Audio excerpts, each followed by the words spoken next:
আসসালামু আলাইকুম। আজ আপনাদের নিয়ে এসেছি চট্টগ্রামের আনোয়ারা উপজেলার গহিরার সাঙ্গু নদীর তীরে। বর্ষাকাল এলেই সাগরের রূপালী ইলিশ এই সাঙ্গু নদীতে চলে আসে।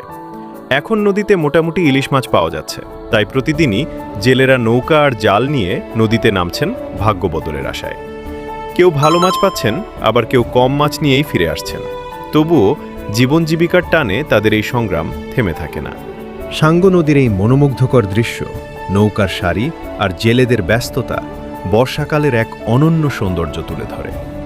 এই ছোট ছোট নৌকাগুলো এখানে নদীতে জাল মারতে পারে, এগুলো সাগরে যেতে পারে না। সাগরে বড় বোটগুলো যায়।